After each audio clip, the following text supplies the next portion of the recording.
Este martes, y de forma excepcional, le ofreceremos La Pinza, la tertulia de la radio. En esta nueva entrega hablaremos de los privilegios de los políticos. Y nos acompañarán en nuestro estudio, junto a nuestros contertulios habituales, Mariano Rosique, ex vicepresidente de COEC y expresidente de la Cámara de Comercio de Cartagena, y Miguel Ángel Centenero, director del Conservatorio Superior de Música. No lo olviden, este martes desde las 7 de la tarde, en La Pinza, la tertulia de la radio, hablaremos de los privilegios de los políticos. Presenta y dirige Isidoro Jesús Martínez López.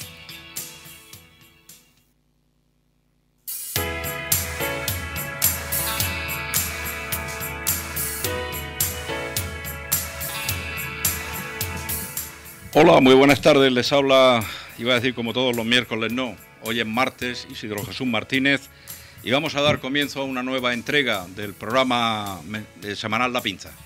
Bueno, pues esta ha sido la sintonía que se me ha ocurrido para esta tarde. Bien sabe Dios que he dado muchas vueltas para buscar algún tipo de canción protesta, española, no la he encontrado.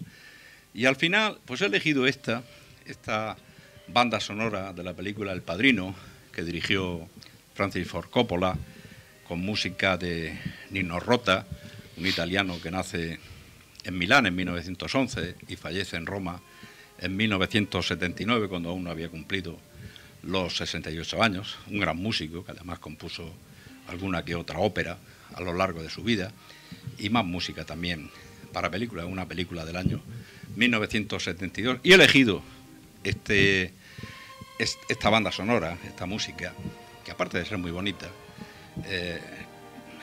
casi con carácter residual, porque ya digo, no encontraba otra música que pudiera ser adecuada para este programa.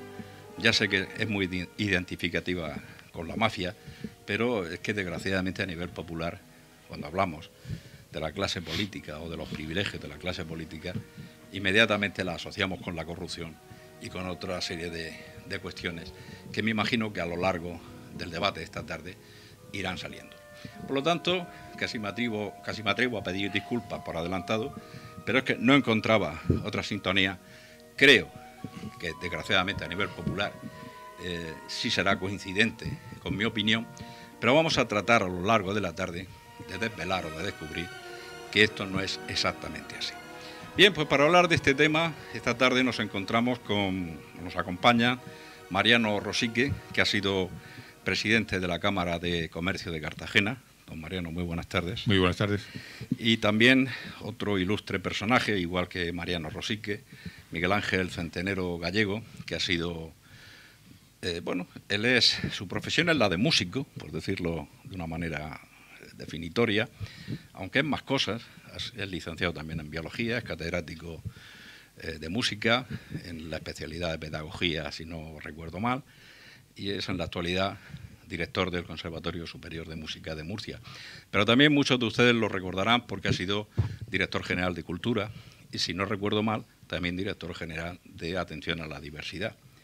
En una época puede oscilar entre 1995 a 2000 aproximadamente. Don Miguel Ángel, también muy buenas tardes. Buenas tardes. Y para completar el arco de asistencia, los hermanos Galindo, don Jesús y don Miguel, polo positivo, polo negativo. Buenas tardes a ambos. Buenas tardes. Hola, buenas tardes. Bueno, pues el tema se las trae, la clase política y sus privilegios o los privilegios de la clase política. Yo me atrevo a ir directamente a Jesús para abrir el tema y le pregunto, sin más historias, ¿de verdad la clase política es una clase privilegiada? Bueno, ¿O es un bulo o es...? Vamos a ver, yo me gustaría matizar, al utilizar el artículo la clase política se está generalizando y evidentemente yo no soy partidario de una generalización. Lo que sí está claro es que parte de la clase política, es decir, una parte de la clase política, pues la verdad es que goza, y ese es un poco el significado y el porqué del título del tema de la tertulia de esta tarde, goza de una serie de privilegios y de prerrogativas que la verdad es que es algo bastante antiguo, no es nada nuevo.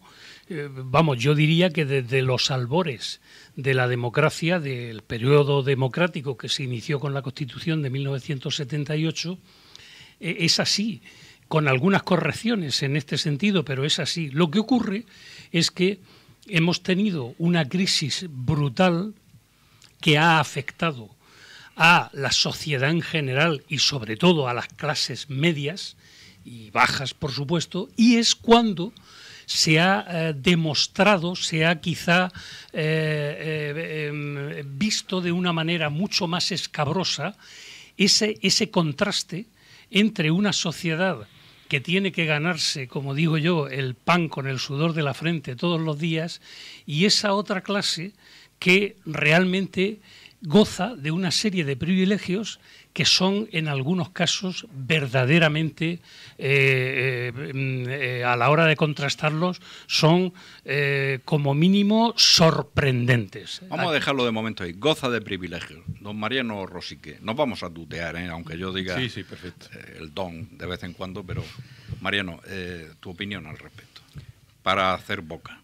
Entiendo que hablamos de políticos de partido, de políticos cuya implicación con los partidos políticos es pues gobernar, sea a nivel local, autonómico, a nivel nacional. Hablamos de esos políticos que están en estos proyectos, digamos, de partido.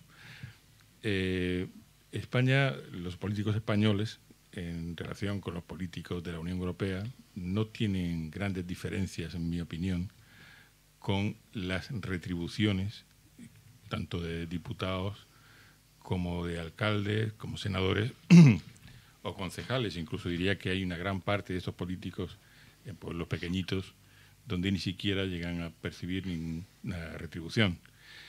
Con lo cual hay cierta homologación, según creo yo, en las retribuciones de los políticos españoles con los políticos de la Unión Europea. Incluso algunos de ellos, Italia, por ejemplo, están muy por encima en las retribuciones que las de los políticos españoles.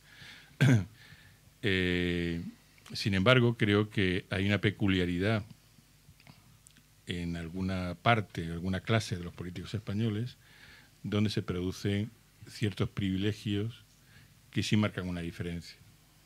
En determinados ámbitos, cuando cesan estos políticos por una razón o por otra, porque ha terminado su mandato o porque simplemente han sido cesados, pues es muy frecuente, o sigue siendo frecuente, lo que llamamos las puertas rotatorias, que salen de un sitio y automáticamente en las empresas que de alguna forma están vinculadas al Estado, pues tienen sitios de privilegio. Eso es un privilegio, en mi opinión. Si te parece, Mariano, para ir solamente de momento, Miguel. Mi hermano ha dicho que no se puede generalizar, y es cierto, no se puede generalizar. Pero es tal el descontrol, y esto es un apunte que me ha pasado mi hermano precisamente, me voy a basar en ello, que en España no hay ni una sola institución que conozca cuántos políticos cobran del Estado. Por lo tanto, nos gusta o no, tenemos que generalizar. Porque el mismo descontrol nos obliga a generalizar. Y, como decía aquel cura que hubo aquí, metámonos todos y sálvese el que pueda. Efectivamente, es muy posible que estemos en la media de la Unión Europea, como dice Mariano, pero sin embargo los privilegios son sangrantes. Son sangrantes. Zapatero fue precisamente hablando de la Comunidad Económica Europea. Zapatero, un socialista de izquierda, abre paréntesis, abre interrogación. ¿Cómo de izquierda? Es que hay socialistas de derechas, pregunto. Yo es que ya no sé si los socialistas son de derecha o de izquierda, pero dejémoslo. Por eso ahí. Pedía aclaración. Dejémoslo ahí. Es el único, el único presidente de la Unión Europea, el único, que cargó sus gastos de vacaciones a los presupuestos estatales y viajó con un cortejo que ni el rey de 100 personas. Eso es brutal. Eso es monstruoso. y que lo haga pues un socialista más monstruoso todavía. Vamos, Miguel, perdona, vamos a dejarlo allí, si te parece, porque ya sí, porque como introducción has dicho bastante y completamos la ronda. Miguel Ángel, tú, como he dicho al principio, te has dedicado a la política activa. Se me ha olvidado también decir que fuiste concejal en el ayuntamiento de Alcantarilla. No, me presenté. Pero no llegaste a ser concejal. Me presenté, lo que pasa es que ya le dije yo al entonces alcalde, que fue el que me lo propuso, si es por poner la foto, pónmela, pero garantízame por lo más sagrado que no salgo. Y creo que iba al 18 en la lista o algo así. Pues pensaba que lo había sido. Bueno, pero ha sido político en activo.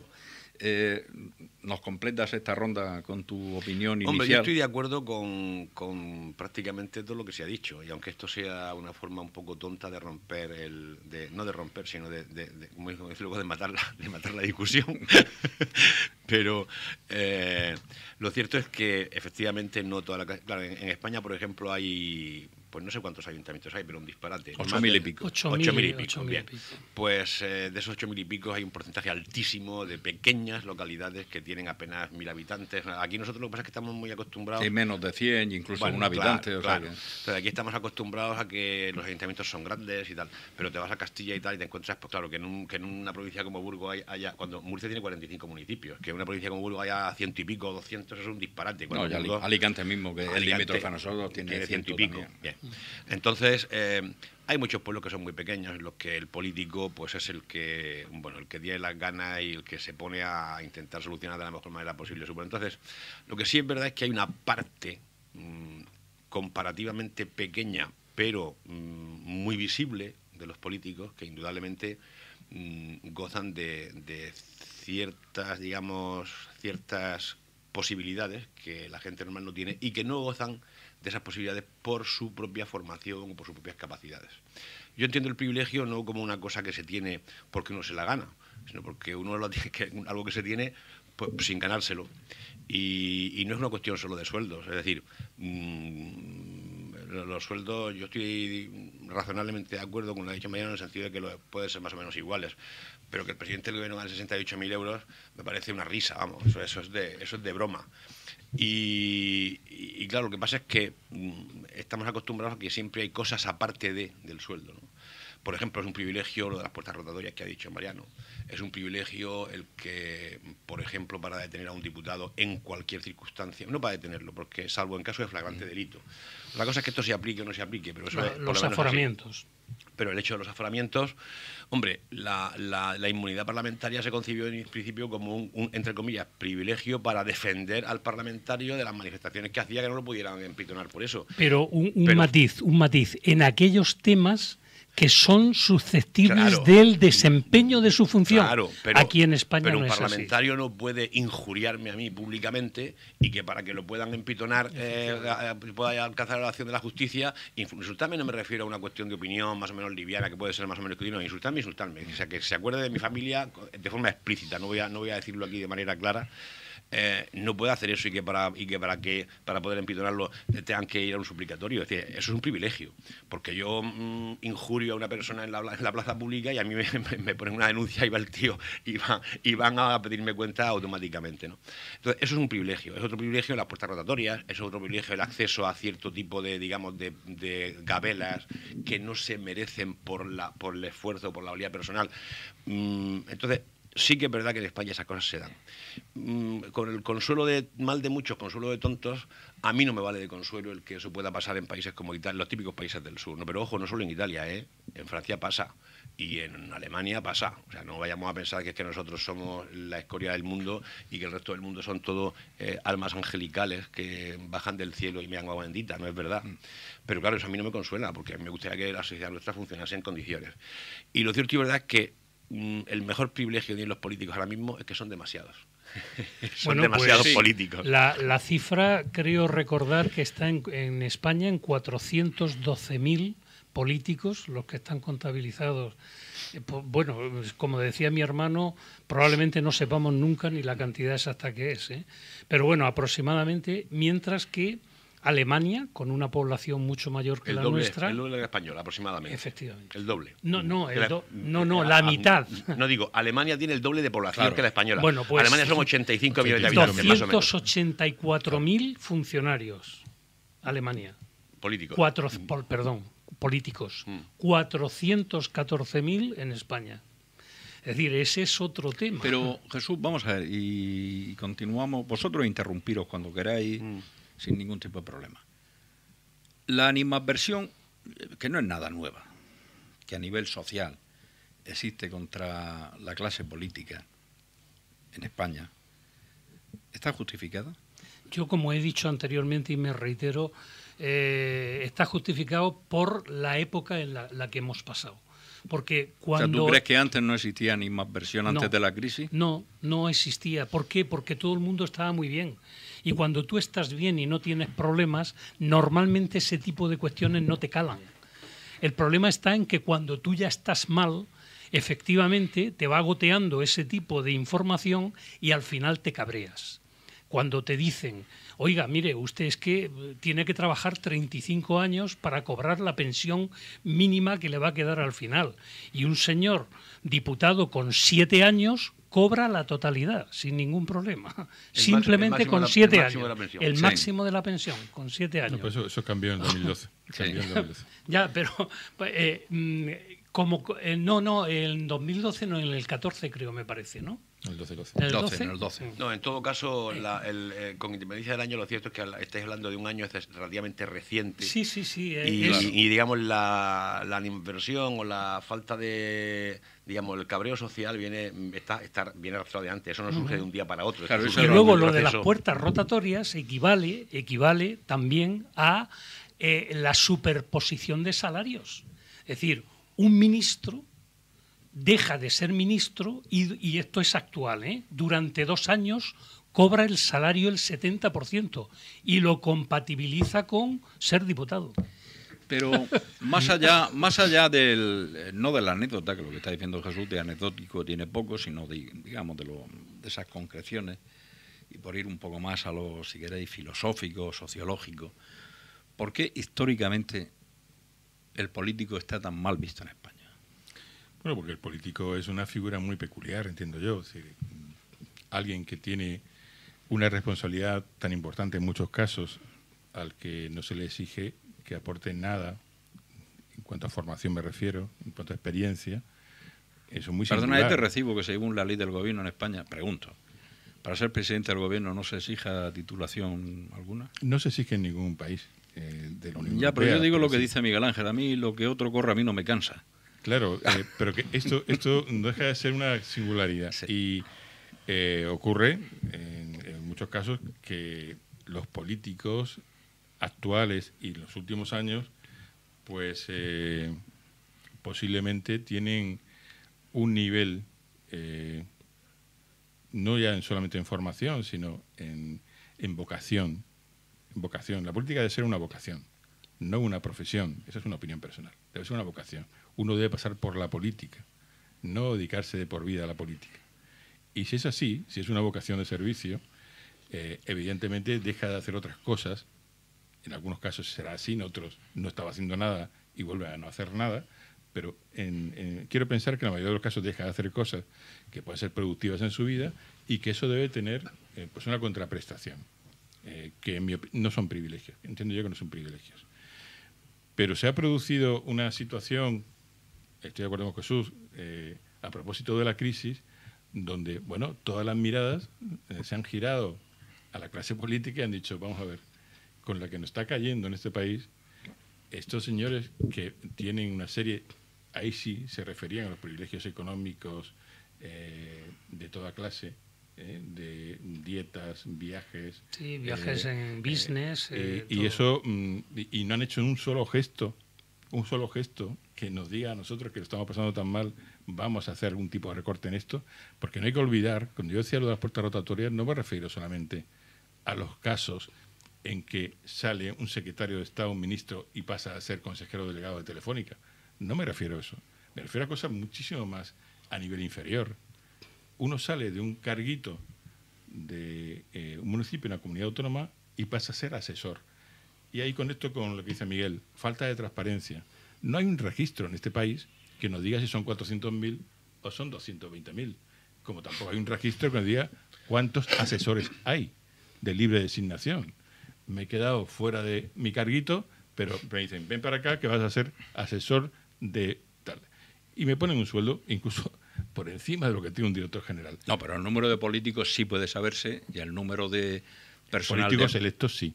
Y el número de personal de confianza también puede saberse tan solo con tirar de los presupuestos generales de una comunidad, de un ayuntamiento o de un... No, tú lo que puedes saber ahí, son las cantidades, las plazas creadas, las cantidades que hay para contratar el número personal de confianza. Ese tipo de información, la verdad es que yo coincido con... No, y yo también. Bueno, y Miguel Ángel, es muy difícil de comprobar, de verdad os lo digo, es muy difícil, pues son informaciones que son bastante complicadas de poder obtener. Tú tienes ahí una partida y dices, no, esto es para asesores. Claro, tú tienes la cantidad, pero la ley de presupuesto te dice cuánto dinero te dan para gastarte en eso. ¿Y quiénes son y tal? Claro. Es decir, tú tienes, por ejemplo, 30.000 euros y puedes contratar un asesor de 30.000 euros o puedes contratar dos de 15.000 euros. Que no es solamente que consigan dos señores que consiguen 15.000 euros, sino además son dos señores que consiguen eso y un acceso privilegiado a ciertos ámbitos de poder que les pueden dar una cierta tal.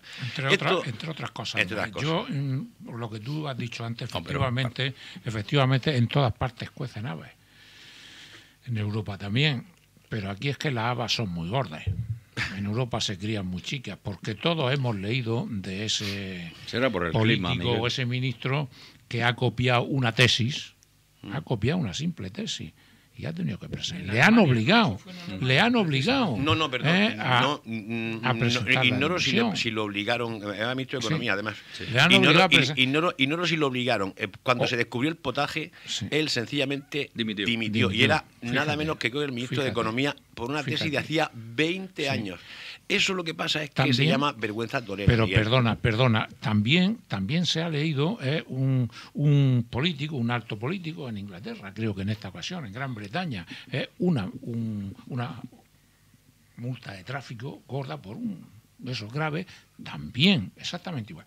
Aquí no solamente si se copia una tesis, no pasa nada. Es que aquí hasta se falsean los diplomas y se falsean las carreras, que son mentiras en los políticos para poder acceder a los cargos. Y se sabe, y sabemos nombres, y se hacen impunamente. Y no solamente eso, aquí a un alto político le ponen una multa de tráfico y lo paga el Estado, lo pagamos nosotros de nuestros bolsillos. Oye, eso no lo sabía yo. Sí, eso eso es una cosa. O sea que nuestras habas son reconozco mi incultura, pero me entero ahora mismo. Yo me estoy enterando ahora mismo, vamos. Nuestras habas son luego, esto no es así en un ayuntamiento y no es así que yo sepa en una comunidad autónoma. Pues digamos, sí, yo lo conozco. Bueno, pero que haya pasado y el ministerio correspondiente se haya hecho a cargo, vale, que sea normal, no, me atrevo a afirmar que no. Pero sí, la verdad es que hay cosas... Lo que sucede, hombre, es verdad que cuando, como dice Jesús, que cuando las cosas vienen mal dadas, uno se fija en aspectos que antes no caía, porque cuando la barriga está llena y el bienestar económico está más o menos asegurado, la gente tiende a relajarse mucho. Contra esa relajación existiría un remedio que lamentablemente no es un remedio que se puede improvisar, y es lo que comentaba antes de la vergüenza torera. Y hay personas que tienen hay sociedades que tienen por haberse decantado esto a lo largo de muchísimos años, una tradición de vergüenza torera. Entonces, hay ciertos códigos éticos que la gente no traspasa, y si los traspasa sabe que si lo pillan, ni lo discuten. Recuerdo la frase de Tajani cuando le dieron el premio Princesa de Asturias a la Unión Europea, y decía: en la Unión Europea no hay una policía que haga cumplir las sentencias judiciales, simplemente si un tribunal dice una cosa, se cumple y punto. Claro. Entonces, hago el símil con el hecho de que cuando hay vergüenza torera, cuando hay una tradición ética, y no nos engañemos, los españoles somos muy trileros. O sea, si podemos saltarnos el semáforo y decirle al guardia: coño, fulano, que eres vecino mío, pues precisamente porque soy vecino tuyo, no me pongas en la situación de tener que ponerte una multa, joder, no me fastidies. Y esto es muy español, muy mediterráneo. En Sí, general, es el gustazo que produce la transgresión. Eso es. Entonces, hay sociedades que por su cultura calvinista o por lo que sea, este tipo de cosas no las entienden, entonces no las comprenden. Y claro, la gente se cuida mucho de saltarse el límite, y cuando se lo salta y lo descubren, entonces le pasa como a Taller, no necesita una policía, directamente se va. Se va. Y quizás ese es otro privilegio que tienen los políticos en España, que no tienen una barrera ética o no respetan una barrera ética que les obligue a íntimamente, no sin que se lo pida a nadie, bueno, no sé en que se lo pida a nadie, aquí a veces hasta se pide y no hay manera, pero sin que se lo pida a nadie a irse.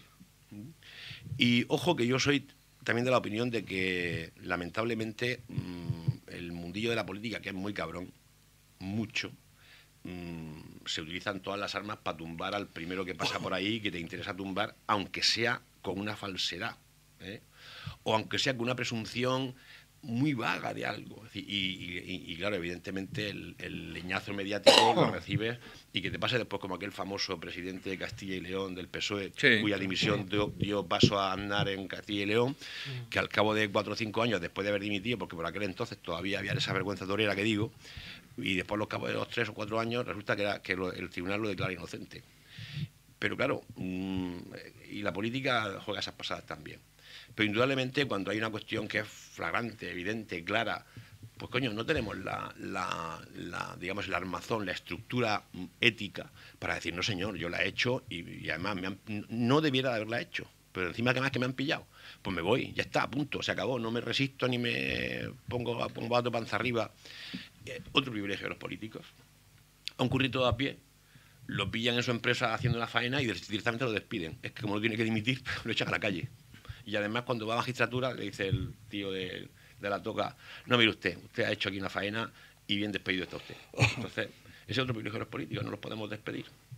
Y como no está la contraprestación de que exista una barrera moral, o por lo menos que digamos que el azote público te obligue sin más discusión a dejar el cargo, a dejar el puesto, lo que sea, pues bueno, ese es un privilegio que la gente común no tiene.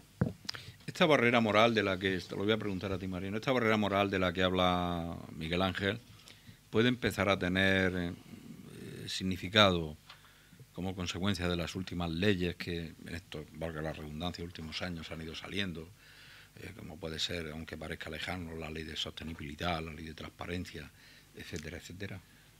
Pues, a ver, la ley de transparencia, yo me he paseado... Es decir, no estaremos creando tantos consejos y tantas... Sí. Yo me acuerdo de una famosa frase de Napoleón. Napoleón, cuando no quería que algo funcionara, ordenaba que se hiciera una comisión. Una comisión, efectivamente. Y yo, es verdad, cada vez que se crea un consejo, a mí me produce... No voy a decir hilaridad, pero me deja indiferente. Y digo, bueno, pues posiblemente. Mira, mi opinión, yo creo que las normas por sí mismas no cambian nada, porque son normas. Lo que cambian las cosas y las conductas en la propia sociedad. Y Miguel que ha hecho referencia a la cultura calvinista, y yo creo que ahí hay que sacar algunas conclusiones. Tanto los anglófilos, tanto en Reino Unido como en Estados Unidos, tienen muy asentada la idea de la sociedad civil y qué representan los políticos, a quién representan. Y se sienten muy presionados por sus representados, muy presionados. Y si la hacen, saben que sus representados le van a pasar factura. Claro. Lo tienen muy interiorizado. Por eso dimiten. Y dimiten por cuestiones que aquí en España dirían, esto es ridículo. ¿Por qué va a dimitir un político en España? Porque lo han pillado haciendo no sé qué, que tiene algo, una connotación sexual. No, pues allí dimiten, porque se avergüenzan ante sus representados. La sociedad civil en nuestro país no tiene el peso que debería tener, porque serviría un poco de balanza, de contrapeso y de vigilancia de la acción política. Y esa sociedad civil que yo defiendo a ultranza desde hace muchísimos años no termina de conformarse. Sociedad civil, naturalmente, son las instituciones no políticas que están representando, pues no sé, las empresas. Por ejemplo, cuando yo estuve en la Cámara de Comercio, me sentía sociedad civil, de alguna forma. Claro. Estaba haciendo política, no desde la política oficial, pero también contribuyendo o intentando contribuir a que cosas mejoraran, ¿no? pues ese cuerpo de sociedad civil, creo que más que las normas, contribuirían a que la ética tomara cuerpo y tomara la posición que corresponde en el ámbito político. Yo mira, con respecto a acabas de decir una cosa que me ha recordado a mí con respecto a la ética. Yo creo que es un factor importantísimo, porque corroborando un poco lo que tú decías al principio de que más o menos las directrices y la tipología de salarios, complementos, dietas, etcétera, que puede haber en un parlamento como el español, los hay habitualmente más o menos en la mayoría de parlamentos. Lo que para mí creo que falla en España es la ética de los que disfrutan, entre comillas, de ese tipo de, vamos a decirles, salarios. Voy a referir un dato concreto. Un diputado, además del salario normal suyo, que suele ser unos 3.000 y pico euros aproximadamente, tiene una serie de complementos. Llegan inclusive hasta los 5 o 6.000 con los complementos. Uno de esos complementos es concretamente adscrito exclusivamente a todos aquellos diputados que han sido electos fuera de la Comunidad de Madrid. Y les dan, además de 1.800 euros por la pernoctación que tienen que hacer y porque entienden que tienen que alquilar un hotel, un apartamento o algo así. Y por lo tanto se lo dan solo a aquellos que viven fuera de Madrid, lógicamente. Todos somos conscientes de que hay innumerables diputados. Voy a decir uno. Hay una diputada concretamente que es de nuestra región, que tienen vivienda en Madrid, y están cobrando ese sobresueldo, entre comillas, cuando no se lo están gastando para lo que realmente está. Reconozco que hay otra serie de diputados, uno de ellos, lo digo tranquilamente, Toni Cantó, que renunció porque tenía su casa en Madrid, aunque él es de Valencia y está, digamos, representando a Valencia. Y él renunció. Pero hay muchos que no han renunciado. Y como no les obligan, porque realmente la ley está así, pues se están beneficiando. Para mí, eso es un privilegio. Es que yo eso lo iba a introducir después, porque iba en relación, por supuesto, Jesús, por supuesto, con algo que estaba diciendo Miguel Ángel y creo que en cierta medida también Mariano. No está tanto en lo que perciben, sino en el control de esas percepciones. Yo creo que ahí es donde ni en el control, ahí es donde nos perdemos. La sanción, que yo sepa, ahí es donde nos perdemos. Que yo sepa, posiblemente me equivoque, pero creo que no. En España nunca se ha sancionado a ningún político por incumplir o faltar ningún código ético. Yo no conozco ningún caso. Por no votar lo que el partido dice. Sí. Bueno, eso es otra cosa. No, pero eso precisamente dice código ético. Eso no es eso es política, no ética. A lo mejor resulta que es lo único ético que ha hecho. Pero que yo no conozco ningún caso. O sea, se supone que alguien tiene que controlar las buenas prácticas del Ejecutivo. Desde luego cobra por no hacer nada. Del legislativo. No, sí, de la gente. ¿No? Eso me parece lógico. En algunos parlamentos hay y no si en las Cortes Españolas, aunque que más que gusto decir Cortes Españolas, es que nunca se han llamado Parlamento, nada de esto, o sea, ni Congreso, o sea, el Congreso de los Diputados sí, pero en las Cortes ignoro si hay una comisión de ética. Que ya teníamos cortes nosotros en la Edad Media cuando otros países no sabían ni lo que era. Pues ignoro si en las Cortes Españolas hay una comisión de ética. Hay parlamentos que la tienen y la comisión de ética está formada siempre por parlamentarios muy duros de pelar. Indudablemente están sujetos a los intereses partidarios, tal, pero suelen ser gente que suelen ser además comisiones paritarias entre los distintos grupos parlamentarios que hay en la Cámara que sea y que cuando tienen que a un diputado pegarle un repaso se lo pegan. Y claro, esto es importante, ¿no? El hecho de que no sé si como dice Miguel, si alguna vez se ha Yo no lo conozco. sancionado. Pero esto no es una intromisión, todo lo contrario, no es una intromisión en la independencia, en la soberanía del Parlamento, al contrario, es dentro del propio Parlamento. Eso sería interesante, desde luego, la posibilidad de que aquel que... Y claro, en este país que no hacemos nada si no lo dice una ley, o que nos saltamos lo que nos da la gana si una ley no lo prohíbe, aunque la lógica y el sentido común no esté bien servida cuando lo hacemos.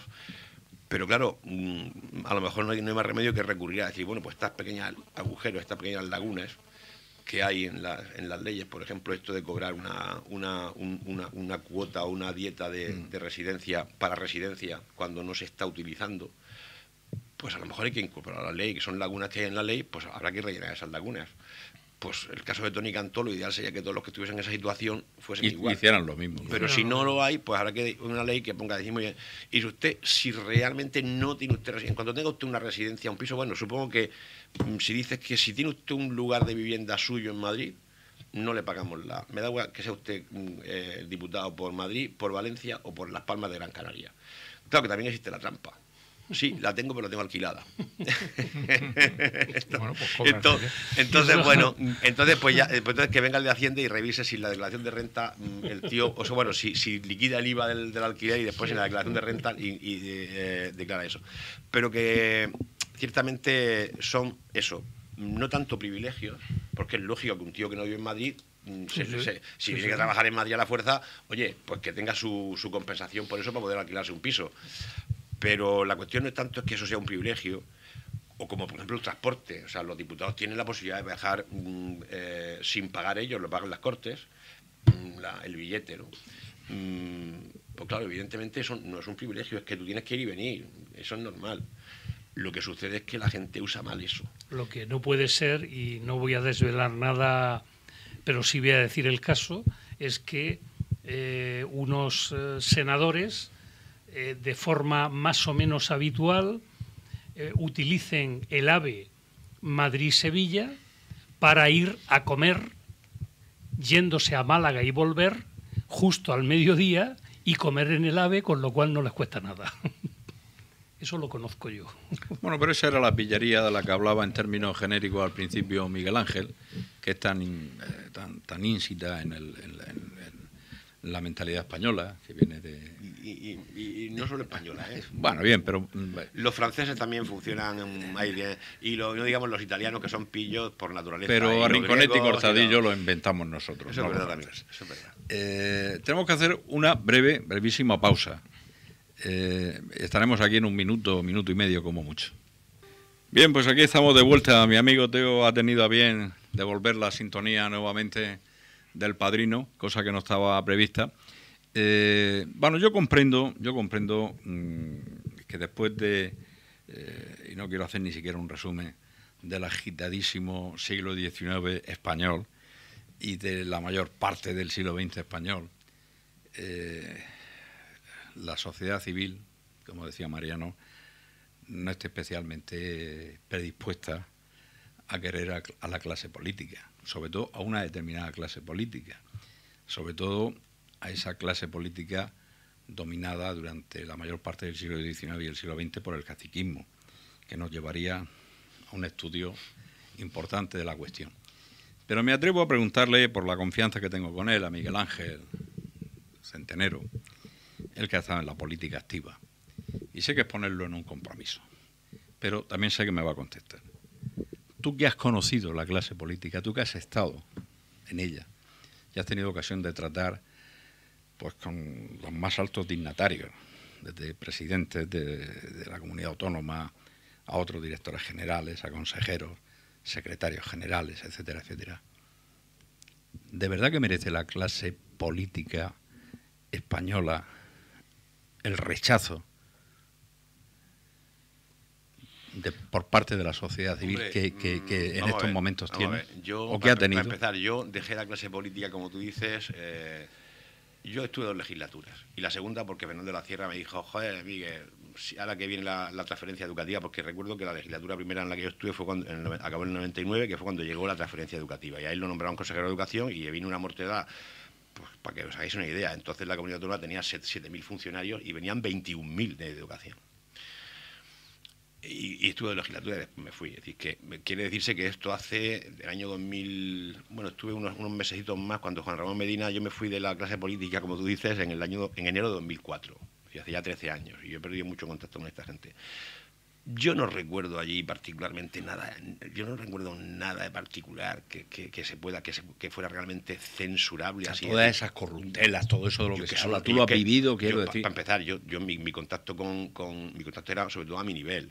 Con la gente de mi consejería, con la gente con directores generales de otras consejerías, con algún otro consejero, alguna rara ocasión, porque el presidente recibía una información o lo que sea, pues, pero es que mi trato no ha sido no ha llegado a tal nivel de intimidad. Pero por lo que he podido ver así más de cerca, sí que es verdad que había una cosa estupendísima en las comunidades autónomas, en las administraciones.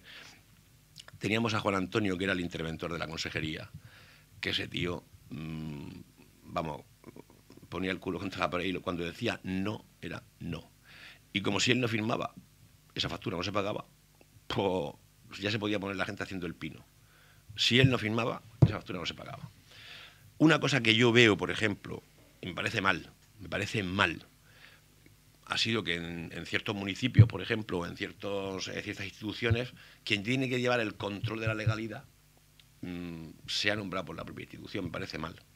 Porque aquí ha habido toda la vida un cuerpo de interventores municipales o de secretarios municipales y esos señores están ahí porque han llegado por concurso al lado, porque se han ganado la plaza por oposición, y ya puede ser alcalde el que sea, pero esos señores están ahí para garantizar que se cumpla la ley. Y cuando dicen no es no, y cuando dicen sí es porque puede ser, porque la ley lo permite. Claro, si tú tienes un secretario municipal en un municipio grande, creo que ahora los puede nombrar directamente el municipio, que puede ser nombrado... Es como la independencia de los jueces. Sí, hablamos del secretario del Pleno, también aclaremos esto, que puede ser, quiero decir, que es un concejal del Pleno. Pues yo me refiero al tío que tiene que controlar que las cosas se hacen con arreglo a la ley. Un señor que es funcionario público que no le debe... Yo tengo una tranquilidad muy grande. Cuando yo era director general tenía una tranquilidad muy grande. Yo antes de ser director general ya era catedrático de conservatorio. Quiere decirse que, bueno... Era catedrático de o podía haber sido cualquier otra cosa, pero yo tenía mi profesión y ejercía mi profesión. Podía haber sido simplemente abogado de ejercicio libre, pero tenía una profesión. Y menos mal que te dio por la música. Pero quiero decir, tenía una profesión. Y yo no he visto en aquella época, y yo toda la gente que conocí, así en mi entorno más inmediato, todos tenían una profesión al margen de la política. Todos. Bueno, pues eso nos lleva al punto que yo, punto que yo quería llegar. Al punto que yo quería llegar. Vamos a ver. Podemos estar todos de acuerdo en que el político, independientemente de que preste un servicio público y lo haga por vocación, perciba una retribución. Yo creo que con eso podemos estar de acuerdo. Claro.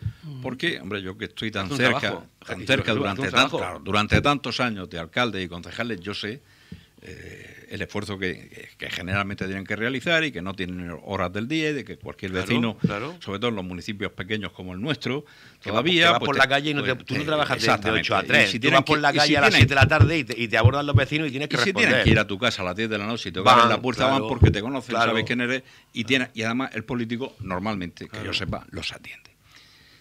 Es decir, de acuerdo, que perciban una retribución. Pero ¿eso es suficiente? ¿En qué sentido dices tú?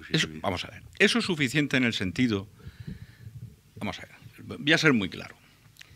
Una persona que tenga su trabajo y pide excedencia para entrar en política.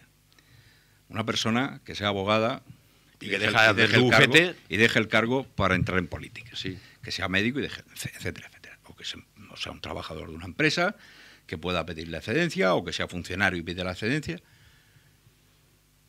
Pero ¿y aquellas personas que entran en política no tienen ningún trabajo? ¿Qué ocurre? Bueno, por eso se ha dicho siempre que hay dos tipos. No hay una servidumbre ahí tremenda, porque, hombre, conocemos casos de personas que se han tirado años y años en la política con su sueldo, que se lo han ganado a pulso, nadie lo discute, con su seguridad social... Pero sí es que hasta en eso hay. Pero claro, cuando han tenido que... Porque la vida política se acaba, o bien porque el partido te aparta, o bien porque ya en las elecciones el pueblo te dice hasta aquí hemos llegado, Entonces, ¿qué ocurre? Pero si es que hasta en eso. Entonces cuando viene la realidad pura y dura. Claro, Sí, por eso o sea, unos estamos viven hablando- para la política Vamos a y comentar otros esto, si os parece. viven Sí, de hablamos la de- política. O sea, a mí Estamos no me- hablando. Para y otros de. Pero yo no discuto que Miguel vivan de la Ángel política. Ha ¿eh? hablado del salario. Pues sí, pues claro que tienen que recibir un salario. Ahora, vamos a ver, ¿por qué razón? Y es un ejemplo entre muchísimos. En esa nómina de ese salario, de ese español, que sirve en un alto puesto,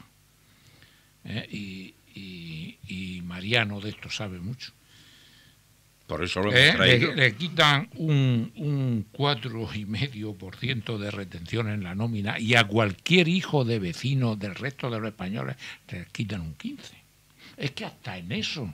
Pero retención te refieres de Hacienda, de Sí, renta. es que hasta en eso. Bueno, pero tú se lo puedes modificar, Miguel, ¿eh? Ya. Tú se lo puedes modificar, Ya, pero porque es que lo que, hasta en lo que eso, no paga hasta de en- retenciones lo paga al final Vale, en la pero declaración. es que hasta en esos detalles.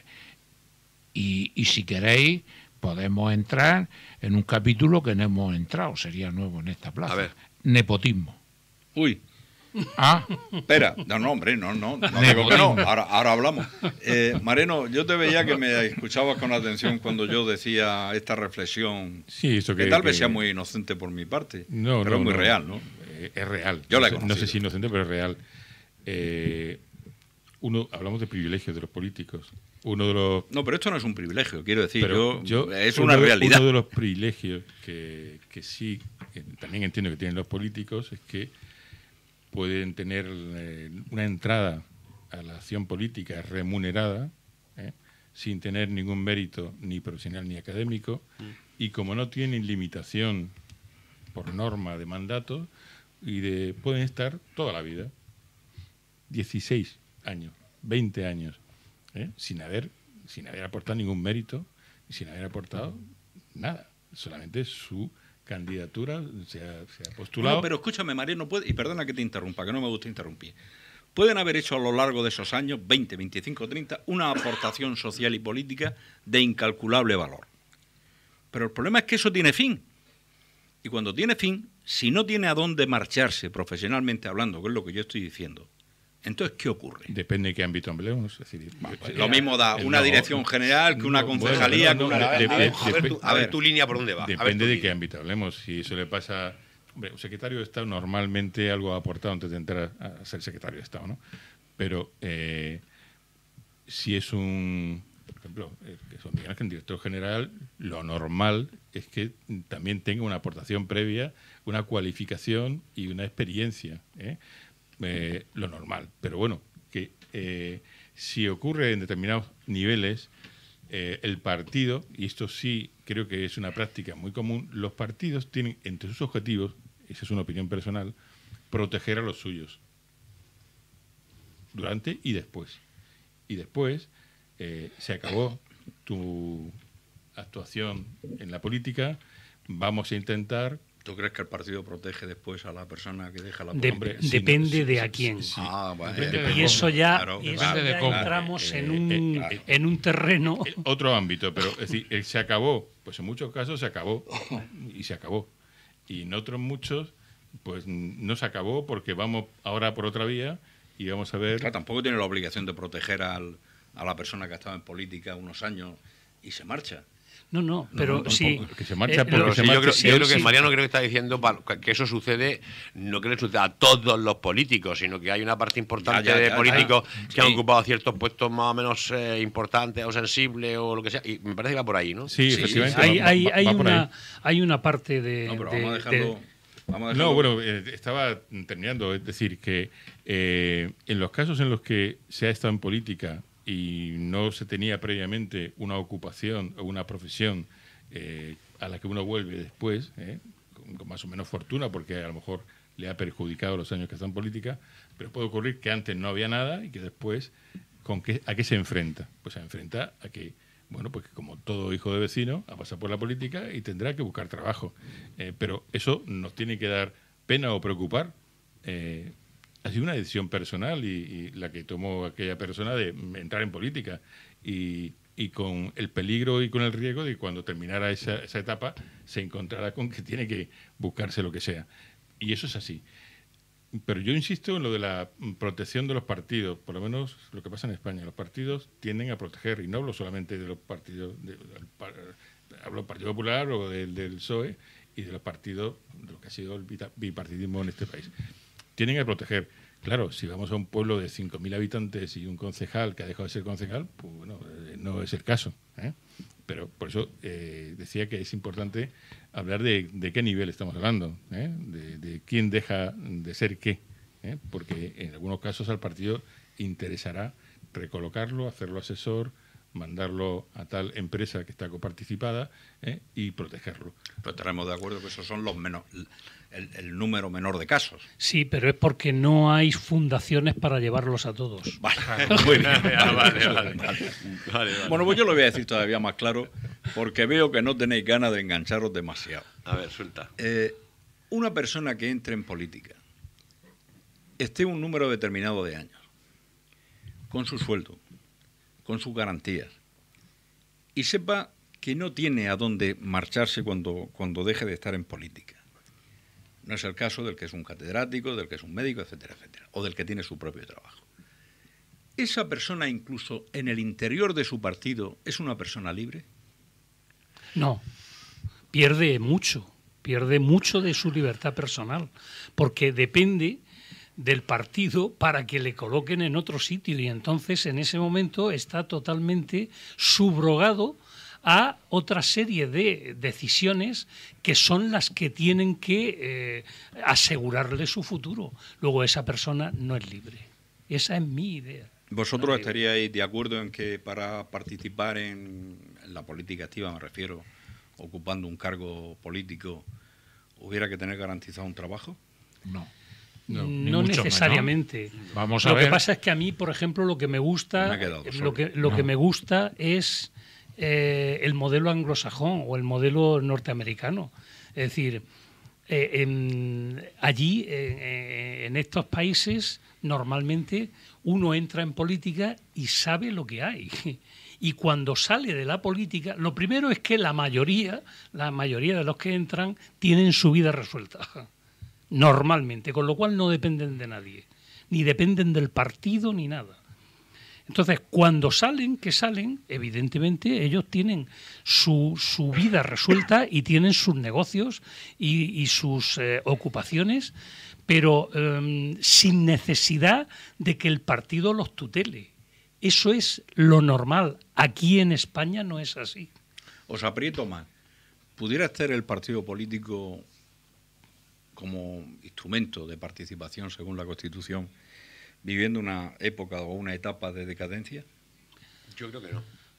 Los partidos políticos como entidades de participación social en la política, yo creo que no. Y a la prueba me remito. No solamente no tienen. Lo que sí ha habido en los últimos años, sobre todo, porque las épocas de vacas flacas hacen aflorar todo esto, ha sido una tendencia a, digamos, que es muy rentable también socialmente, porque no nos engañemos, cuando las cosas vienen mal dadas, la tendencia de la gente es a echarle la culpa a alguien.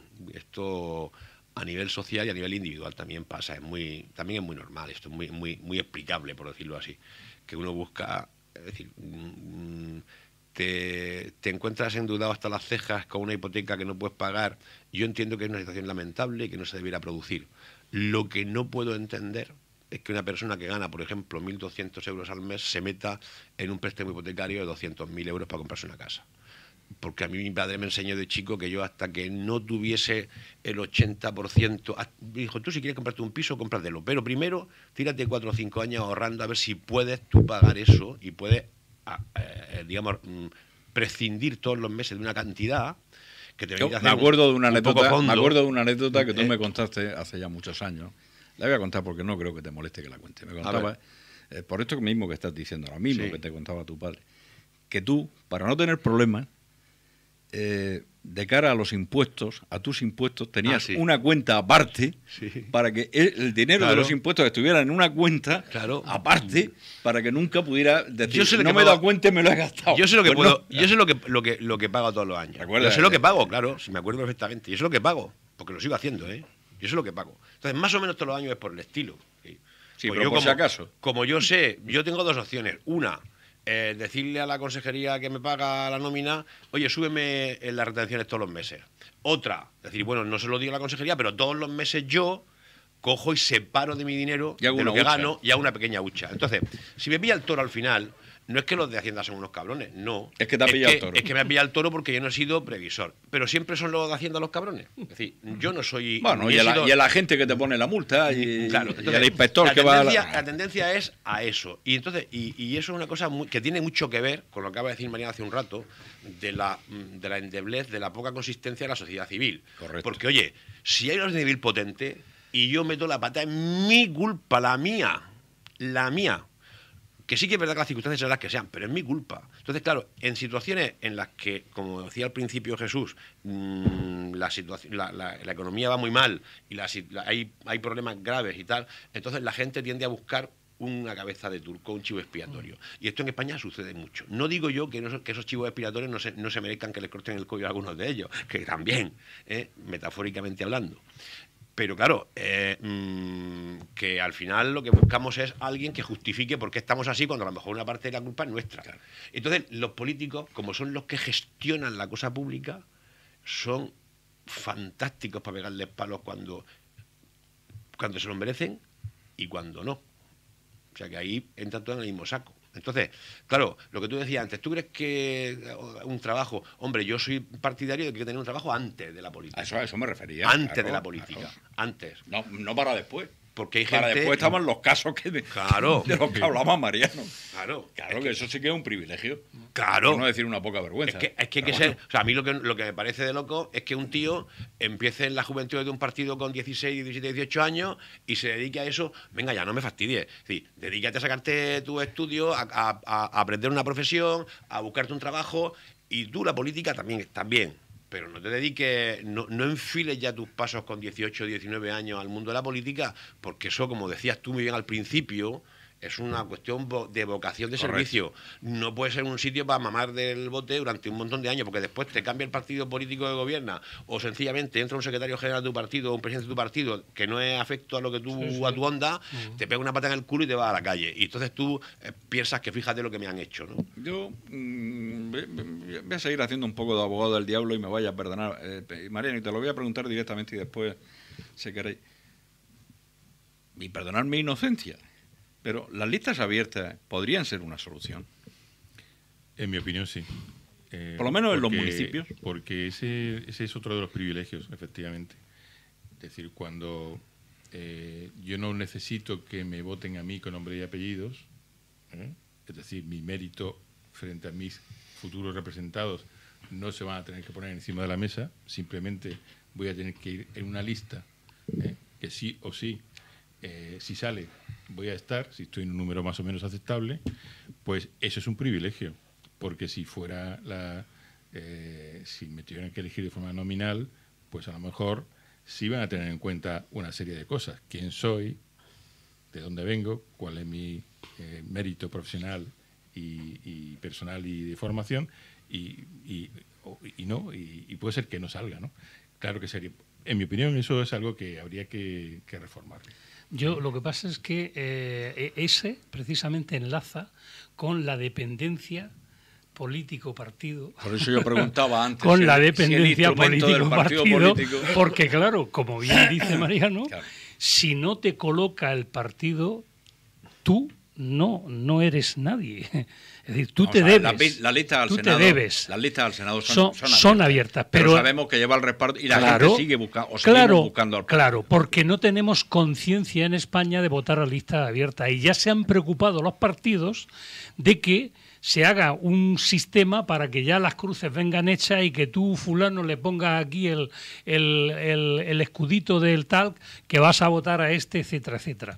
Necesitaríamos, además de las listas abiertas, necesitaríamos una docencia importante a la sociedad civil para que sepa realmente cómo hay que votar en las listas abiertas, porque, como bien has dicho, el Senado son listas abiertas y fíjate, la muestra la tienes, es decir, los mismos que votan, con pequeñas excepciones, la papeleta con la lista cerrada, las X se las colocan a ese mismo partido y lo echan los dos al mismo tiempo. Pero es que la mejor escuela para aprender el método de la lista abierta son las municipales, que es donde se conocen a los vecinos y a los convecinos y a la gente, y se saben las virtudes y los defectos de cada cual.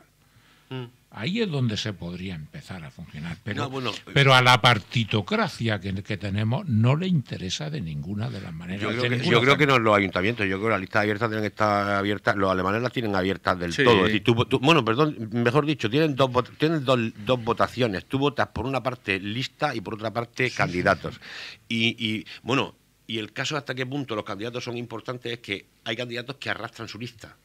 Recuerdo el caso singular de Lorca. Lorca era un sitio donde el Partido Popular ganaba siempre al principio de la legislatura del Partido Popular, ganaba las elecciones autonómicas. En el mismo cogollico de Lorca, la municipal la ganaba Miguel Navarro. Claro. Entonces, pero eso pasaba aquí, por ejemplo, en la época de Pedro Jiménez. Quiero decir que, es verdad. Que un nombre tira de su lista porque tiene un prestigio social, porque se lo ha currado a pie de calle, por lo que sea. Entonces, yo creo que una parte del privilegio también está precisamente en saber que si tú te llevas bien con el jefe, estás. Ese es el tema. Y por tanto, tú no depende de lo que te curres. Cuando tú tienes una circunscripción relativamente pequeña y te lo tienes que currar, otro privilegio, por ejemplo, el saber que tú puedes presentarte por según qué circunscripciones, porque los puestos de políticos, el puesto representativo que tienes, vale menos. Entonces, claro, conseguir un escaño por la provincia X, que cueste 20.000 votos, y que en Murcia o digamos en Madrid te valga 50, 60, 80, 100.000 votos, eso me parece muy fuerte. ¿Qué pasa? Que hay y siempre se ha dicho, bueno, pero eso es una cuestión que constitucionalmente tiene que haber un modelo proporcional y tal, sí, pero el modelo proporcional puede ser de muchas maneras.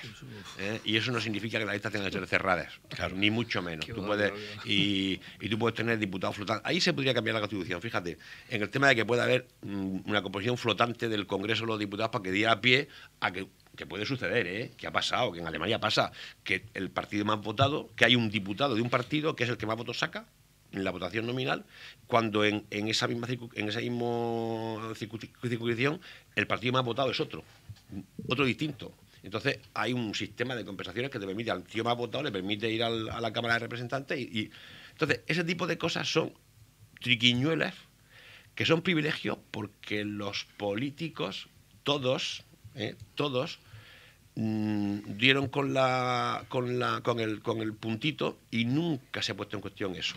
¿Por qué Cataluña no tiene ley electoral? Efectivamente. Porque le beneficia la ley electoral española. Efectivamente. Murcia tiene una. Sí. ¿Por qué Murcia tenía 5 circunscripciones? Porque le beneficiaba al PSOE entonces. En su momento. ¿Por qué el Partido Popular se ha venido ahora a hacer una circunscripción única? Porque no tenía más narices. Claro. Pero le benefició primero al Partido Socialista, que fue el que hizo la ley electoral, y después le venía al Partido Popular. Solo cuando el Partido Popular ha visto que no tiene más narices porque la Asamblea está muy dividida, ha hecho la circunscripción única. Pero entonces, claro, ese tipo de cosas son otro de los privilegios. La clase política se autorregula. Digamos que sienta las bases normativas que le van a permitir seguir contando con posibles privilegios en el futuro. Ese es el truco. Mariano, existe, y lo pregunto en general, pero comenzamos contigo si te parece, ¿hay motivos para la esperanza? Estamos ya en la recta final del programa, tampoco sería cuestión de que termináramos, hombre, si hay motivos bien y si no, no. Pero es que si no parece que esto va a terminar muy tétrico. Siempre tiene que haber motivos para la esperanza, o si no esto sería un desastre. Es decir, hay que confiar en la esperanza y trabajar por esa esperanza. Si nosotros no, la sociedad civil, o la sociedad civil, los que no estamos en política activa, los que no tenemos un sueldo de político, estamos tan comprometidos como los políticos para que haya esperanza y este país progrese y esta tierra donde vivimos, en esta comarca y esta región, progrese. Y para eso hay que hacer cosas. El divorcio entre la sociedad y la clase política se genera a través de la crisis, que ha dicho Jesús. Ese es el punto de partida, en mi opinión. Y es donde, bueno, pues la gente focaliza en los políticos los privilegios. La corrupción no ha ayudado nada, porque además de los privilegios, resulta que esa clase política que tiene privilegios además es corrupta y además generaliza, ¿no? La sociedad generaliza, no dice es una parte pequeñita de los políticos, no. Entiende que la clase política es corrupta y emergen partidos nuevos, en un extremo y en otro. Y esos partidos nuevos que no comparten una misma ideología, sin embargo sí comparten las medidas correctoras contra la corrupción, contra la exclusión de los políticos que están imputados, contra los aforamientos y contra los privilegios. Y coinciden los dos partidos nuevos, hablo de Ciudadanos y de Podemos. Estamos aún lejos, pero Miguel, te lo pregunto así sin más. ¿Qué puede pasar en las próximas elecciones generales? Tú que eres un analista con muchos años de bagaje y que escribes casi a diario en la prensa. Yo no creo que haya ninguna revolución. Lo digo a raíz de lo que estaba diciendo Mariano, de esos partidos emergentes, en un lado y en otro. Yo no creo que haya ninguna revolución. Es posible que algunos partidos bajen. Yo no he empleado el término de revolución. No, pero ninguna sorpresa. Metafóricamente hablando. Metafóricamente, ¿no? Que ningunos partidos bajen ni suban lo suficiente como para que esto sea se ponga boca abajo. No, yo creo que no. Pienso que no. Desgraciadamente, yo estoy con Mariano. Los sistemas políticos los cambian buenos sistemas cívicos. Y sistemas cívicos no hay. Los ciudadanos no tenemos la presión suficiente ni necesaria como para poder hacer un buen análisis y cambiarlo. Y los partidos políticos cada vez son más fuertes. Y los ciudadanos cada vez somos más débiles o ignorantes. ¿Tú crees que después de la crisis que hemos padecido el partido político se ha robustecido? A la vista está. La gente sigue pensando en los toros, en las fiestas, en el fútbol y en la historia. Y los partidos políticos van a lo suyo. Antes no hemos quedado en nepotismo. El nepotismo en los partidos políticos es brutal. Ya no solamente hermanos, cuñados, hijas, hijos, políticos de aquí hasta de nuestra región, enchufados. No solamente se dispone de dinero. A cada eurodiputado hasta hace 3 meses disponía de 17.000 euros para contratar a familiares. Pero si eso es algo brutal. Eso en el Parlamento Europeo. Sí, le da igual. Eso es algo brutal. ¿Qué ocurre con las campañas y con las celebraciones de los partidos? Que chupan dinero de la banca para luego no devolverlo. Ese es otro privilegio de los partidos. Eso no es un privilegio. Eso es un privilegio, pero no de los políticos entendidos como un político más otro, sino los políticos como instituciones, como los partidos. Antes se hablaba de los diputados, que solamente la tercera parte de los diputados del Congreso se dedican exclusiva a la política. Las 2/3 partes tienen chupe y engordan sus cuentas corrientes con empresas privadas, fundaciones, colaboraciones varias, etcétera, puertas giratorias, etcétera, etcétera, etcétera. O sea, todo eso tiene que cambiarlo la ciudadanía, tiene que cambiarlo la opinión pública, y yo no veo ninguna opinión pública, ni que la ciudadanía se haya organizado para hacer frente y cambiar eso. Los políticos salen de los ciudadanos, no los ciudadanos de los políticos. Yo quiero lanzar un hálito de esperanza, y me uno a Mariano en la esperanza que él ha manifestado.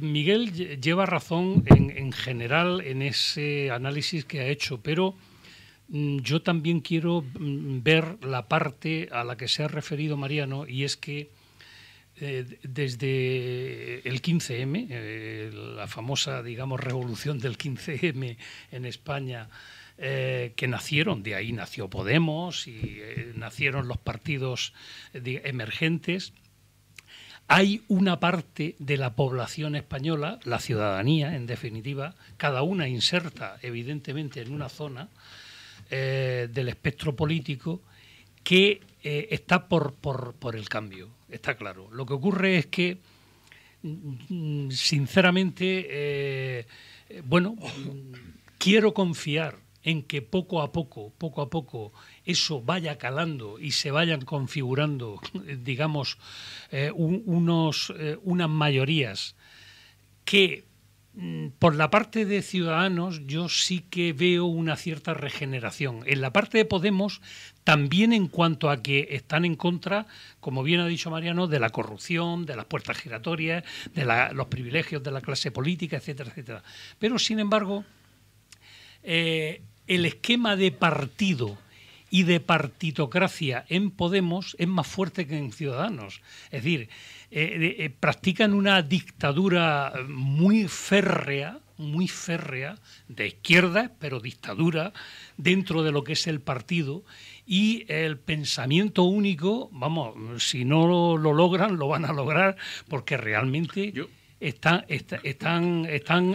digamos, muy enfilados hacia una posición dogmática que realmente yo creo que no le está haciendo ningún beneficio. Pero está ahí, es decir, son 4,5 millones, 5 millones de españoles que le han votado y que esos no están de acuerdo con cómo está la sociedad en este momento. Evidentemente. Miguel Ángel, así directamente. Dime. El espectáculo que se está viviendo aún hoy en Cataluña a nivel político, ¿ayuda a tener estas esperanzas de las que se hablan? No lo sé, yo creo que es un asunto que no tiene exactamente que ver con esto que hablamos aquí. Porque el componente territorial... El estar viendo a políticos que hacen lo que les da la gana y prácticamente les sale gratis, y que tú hablabas del insulto y se sigue insultando y que se sigue... de verdad que... Yo es que creo que el problema catalán es un problema que, ya digo, te insisto en que no es un tema... No funciona sobre los parámetros de aquí. Allí es un problema territorial exclusivamente, un problema de un concepto, en mi opinión, equivocado por parte de una parte minoritaria, tengo que decir también, y eso lo sabemos todo el mundo, pese a que se intente vender lo contrario, de la sociedad catalana, que tienen un planteamiento, he de decir también que espoleado, fomentado desde el poder político, pero tienen un pensamiento excluyente, supremacista, con un complejo de superioridad o quizá de inferioridad, pero tapado con esa superioridad. Y entonces es un planteamiento completamente distinto. Y esa forma de pensar, esa forma de plantearse las cosas es difícil de corregir, porque no se basa en argumentos, en razones, en elementos de juicio, simplemente en reacciones viscerales, ¿no? Entonces, que una señora como Marta Rovira o Marta Rovira, que diga lo que dijo el otro día, por ejemplo, me parece... o sea, esa forma de mentir tan absolutamente... ¿Puede salir gratis que un político en activo diga sí, claro, que el gobierno de España tiene preparado el ejército para meterlo allí y masacrar a la población? Vamos a ver, eso puede salir gratis en Francia, en el Reino Unido, en Alemania. Eso ¿Sale exactamente igual de gratis? Eso es libertad de expresión, con independencia de que esa libertad de expresión a mí no me gusta y con independencia de que uno sepa que eso es mentira. La cuestión está en que la sociedad, y ahí venimos otra vez a lo mismo, que la sociedad civil sepa detectar cuando una cosa es mentira, porque es mentira, y sobre todo sepa anteponer la razón a las tripas. Sentimiento. A las tripas. Entonces, esa es una cuestión. Entonces, yo creo que el tema catalán no tiene que ver propiamente con este tema. No sé, yo no el digo, nuestro simplemente he preguntado. es más general, es un ámbito más general. El tema catalán es un ámbito que está muy circunscrito a estos parámetros territoriales, supremacistas, coño, vamos a decirlo claramente, filonazis. O sea, lo que pasa es que, claro, hoy día resulta que estamos tan acostumbrados a que el independentismo, digamos, separatista nos diga nazi a los demás españoles, pues bueno, pues estamos muy acostumbrados a que ellos lo gritan más y normalmente no hay una contestación y los periódicos lo oirían mucho, entonces no hay tampoco una contestación muy contundente porque se cuidan más las formas, a lo mejor, yo qué sé. Pero la verdad que hay ahí es un componente, ya digo, puramente visceral que no tiene nada que ver con el problema, aunque también el problema está generado allí, es decir, el famoso 3%, las famosas concesiones, es uno de los privilegios, la información privilegiada que se tiene, por ejemplo, para las famosas con las concesiones de la ITV y esa serie de cosas. Bueno, esa información privilegiada también otro privilegio, ¿no? Pero yo creo que son dos cosas distintas, ¿eh? Esperemos que sean distintas. Mariano, creo que te veía con ganas de decir algo o de apuntar algo con relación a esta pregunta mía. Sí, coincido básicamente con Miguel Ángel. Sin embargo, creo que con independencia del origen del problema catalán, sí hay una consecuencia. La consecuencia es que, algo que ocurría solo cuando España ganó un mundial, que esos símbolos, banderas, himnos, de pronto se generaliza porque nace como un sentimiento de país, un sentimiento que está en todos los países de nuestro entorno, y había ciertos tabúes con los símbolos, tanto con el himno como la bandera. Hay una reacción que se produce por ese problema, y luego hay otra cuestión que creo que también habría que considerar. Este hecho catalán ha puesto a prueba a los partidos políticos. Es decir, hasta ahora en España no se daba una situación como es normal en Alemania, que se coaliguen dos partidos de distinta ideología para gobernar porque es por el bien del país. Aquí se ha puesto a prueba porque había que tomar decisiones muy importantes y sí o sí se tenían que poner de acuerdo los partidos mayoritarios, constitucionalistas. Y bueno, y ha ocurrido. Eso no es una mala noticia. Y ahora que en las elecciones catalanas veremos qué pasa después con los resultados. Pero que ese ha sido un banco de pruebas de la forma de funcionar de los partidos, que ha sido distinta como hasta ahora, ¿no? Ahora ya sí que tenemos que ser brevísimos porque Teo, desde el control, es la hora en que empieza a mirarme. No, nunca me hace lo de las tijeras porque sabe que no me sienta bien, pero me mira con ojos casi criminales y tenemos que ser breves. No, pero yo di que no, que te estoy viendo yo y sé que no son esos ojos. No me puedo ir de aquí esta tarde sin hacerle una pregunta cuasi personal a Miguel Ángel Centenero. Miguel Ángel, ¿qué podría aportar la música en beneficio de esta, creo yo, desastrosa situación en la que España está sumida en este momento? La música mansa la fiera, ¿no? Y no me salgas por la tangente. Supongo, pero yo nunca me he metido en una jaula de leones con un vals de Strauss de fondo, la verdad. O sea que. Pero y en una jaula. O sea, ¿tú crees que es mejor haber puesto esta tarde un vals de Strauss que no una, yo he dicho que yo nunca me he metido en una jaula de leones por aquello de que la música mansa la fiera, como dice Miguel. O sea, pues no, chicos, la música puede. Yo soy más pedestre, soy más vulgar. La música puede hacer lo que puede hacer pues otras muchas artes, que te permite relajarte, pasártelo bien, pegar saltos si lo que te gusta es la música de trash duro o ese tipo de cosas y disfrutar un rato. Ahora os voy a hacer una pregunta a cada uno relacionado con vuestra. No soluciona, la música no soluciona. Ahora también te digo una cosa. Tiene buena salud la música en la región de Murcia. Ahora también te digo una cosa, la música enardece, la música adecuada enardece cierto tipo de enardece a la gente y levanta ese tipo de pasiones. Claro. Y eso es un elemento importante. Bueno, pero contéstame antes. ¿Goza de buena salud la música en la región de Murcia? Yo creo que sí. Pues magnífico. Yo creo que sí. Estoy dirigiendo un conservatorio ahora mismo, no la tengo. Estoy dirigiéndolo, un conservatorio superior, del que está saliendo gente fantástica.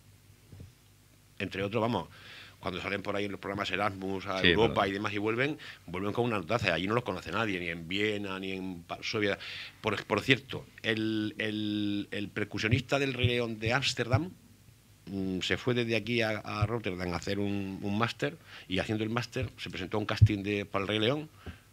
Y vamos, no hay uno solo, pero uno de los percusionistas es él. O sea, que salió de aquí. Bueno, pues que quede claro que el Conservatorio Superior de Música de Murcia es de los mejores de España. Gracias, Isidro Jesús, gracias. Bueno, nos conocemos demasiados años como para que puedas pensar que hay peloteo. Gracias. Cuando sabes precisamente que no soy. No, lo que te digo, gracias por la publicidad que le estás dando a mi centro, hombre, que me permite hablar de mi libro. Aparte de eso, es que el Conservatorio Superior, afortunadamente, solo hay uno en la región de Murcia. Porque hay quien aspiraría nada más, a mí me parecería un disparate. Mariano Rosique. A él le he preguntado por la música porque su vida, en el fondo, aparte de su profesión. Pero a ti te puedo preguntar por la economía. Y no te voy a preguntar por la economía de la región, fíjate. Te voy a preguntar por algo que yo creo que tú todavía conoces mucho más a fondo. ¿La economía de este campo de Cartagena, de esta comarca, está sana o en qué perspectiva está de salud? ¿Está enferma? ¿Está medio enferma? ¿Regular? Para la UCI, para la planta. Pues a ver, empezando por el marco más superior, la economía en general se dice que está creciendo, pero se nos ha olvidado que cuando empezó la crisis casi se gritaba aquello de que esto era una crisis económica, pero también una crisis social, había que cambiar el modelo. Había que cambiar el modelo. Ya todo el mundo se ha olvidado de eso. No se ha cambiado el modelo y dentro de unos años volveremos a tener otra crisis de igual o parecido corte. En la comarca del Campo de Cartagena tenemos un problema muy importante. El problema del agua y el problema del modelo económico. Hace años, esto es una anécdota que voy a contar brevemente y con eso termino mi intervención. Empezaba la crisis y bueno, pues nos convocó el presidente de la comunidad autónoma, una serie de agentes sociales, a una comida donde se iba a debatir qué pasa con la región de Murcia, cuál era el futuro, hacia dónde se tiene que encaminar. Y yo, bueno, di mi opinión. Dije, creo que el ladrillo no es la solución, tiene demasiado peso en el PIB de esta región y eso tiene un vuelo corto. ¿Cómo se puso de manifiesto? Como se puso de manifiesto. Aunque alguien levantó la mano y me dijo que estaba demonizando la construcción, que era una pero de si los pilares. no se trata de demonizar. Pero la otra cuestión era la agricultura. La agricultura, yo dije, a medio y largo plazo va a ser insostenible. Si no tenemos agua, no va a haber agricultura. Y luego, aquí no, pero en Marruecos sí. Y luego la tercera pata a la que me referí fue, bueno, pues los campos de golf. Es decir, 18 proyectos de campos de golf en la región de Murcia, absolutamente insostenible. Esto no tiene ni pie ni cabeza. Bueno, pues empezaron a caerse las piezas con los años, como ya conocéis todos, y hemos llegado hasta donde estamos. Creo que hay que diversificar el modelo económico de esta región. Es una tarea pendiente que no se ha hecho todavía. Pues igual le estás dando idea a Jesús para un próximo programa. No nos queda tiempo, lo siento. Hoy no podemos hacer el cierre con la ronda final porque ya va a entrar el informativo de un momento a otro, a las 8:30. Ellos tienen que conectar, si no me equivoco, es con Onda Regional para hacer el informativo. Y ahora sí que ya me mira muy serio Teo. Siento que hoy no esté nuestro poeta, Alejandro Aparicio, porque ha tenido que dedicarse a otras cuestiones en la vecina población de Pozo Estrecho. Quiero daros las gracias a los invitados habituales, no porque no tenemos más, al fin y al cabo cobramos por esto. Habrá incluso quien se lo crea. Cobramos. Entonces, como no se van a creer si digo que no cobramos, pues prefiero decir que cobramos. Pero sí, muchas gracias a Mariano Rosique, un placer como siempre tenerte y contar con tus sabias aportaciones. Un placer estar aquí. Pues además has tenido que venir de Cartagena. A Miguel Ángel Centenero, que ha tenido que venir de Murcia. Con mucho gusto. Lo ha llamado Jesús Galindo, que es un buen amigo. Yo también. Y encantado ha estado aquí. Y sé que si lo llamamos en alguna otra ocasión, pues también vendría. Muchas gracias por habernos escuchado. La próxima semana ya les avisaremos con tiempo a través de la radio cuál será el próximo programa. No habrá programa porque efectivamente fiesta es el día 6, el Día de la Constitución, con lo cual será ya la siguiente semana. Y ya avisaremos de qué va a ir la próxima semana. Muchas gracias y hasta la vista. Radio Torre Pacheco, la radio de todos.